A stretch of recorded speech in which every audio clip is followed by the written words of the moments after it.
So here's a nice theorem. Let's say I have an ideal in a polynomial ring over a field F. So F is a field here. Every ideal is principal, meaning it's generated by a single polynomial. Such an ideal is maximal if and only if your polynomial P is irreducible. So this gives an amazing relationship between maximal ideals and irreducible polynomials. So let's prove this. It's an if and only if. Let's go in the forward direction. Let's first assume that my ideal is maximal. Maximal ideals are prime ideals. When we first defined maximal and prime ideals, we proved theorems that says if you have a maximal ideal, then the quotient ring is a field.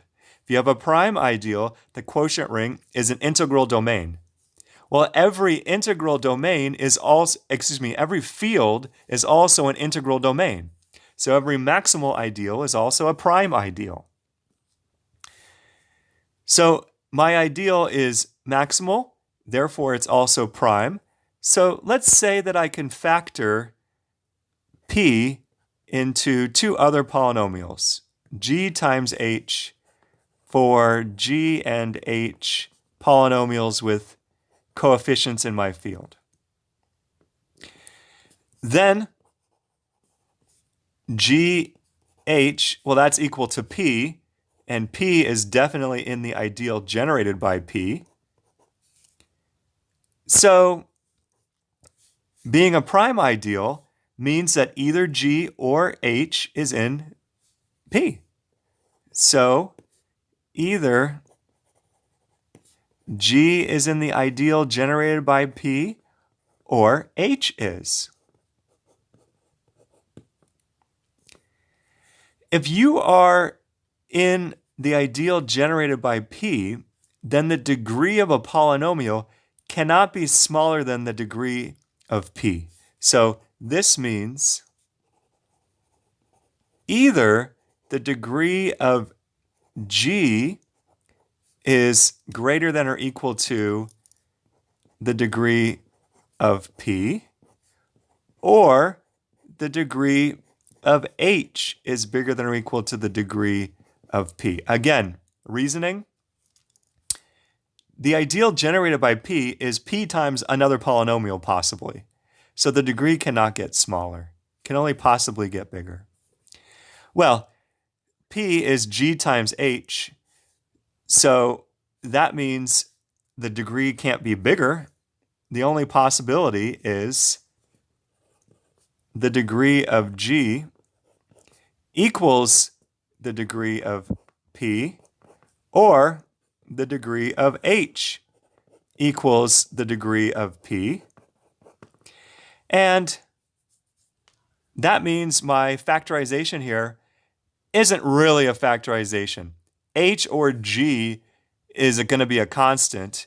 And so I haven't really shown that p is irreducible. It cannot be factored into two smaller polynomials of lesser degree. So thus, p is irreducible. Okay, let's go the other direction. Now let's assume that my polynomial is irreducible over my field. I want to prove that this ideal is maximal, and I'll do it using the definition of maximal. So to do that, I'm going to assume that I have an ideal I that fits in between the ideal generated by p and the entire polynomial ring.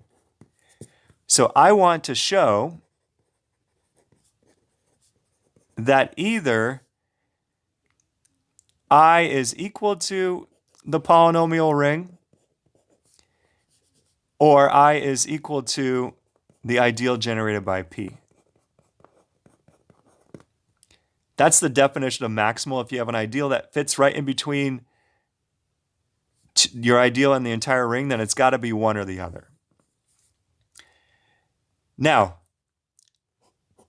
I is a principal ideal. It's an ideal in a polynomial ring over the field. We proved that every such ideal is generated by a single polynomial.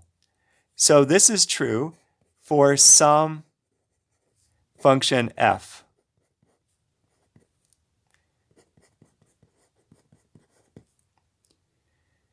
All right.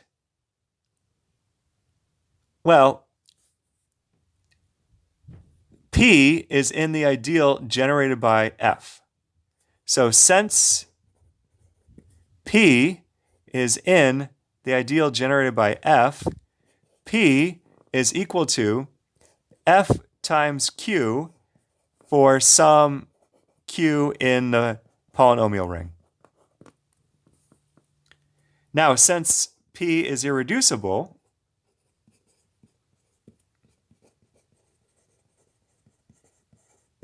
such a factorization cannot really happen. This means that either f is a constant or q is a constant.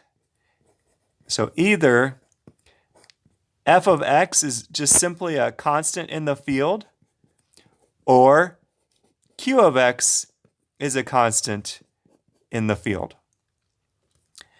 So let's break the problem into two cases. If f of x is a constant,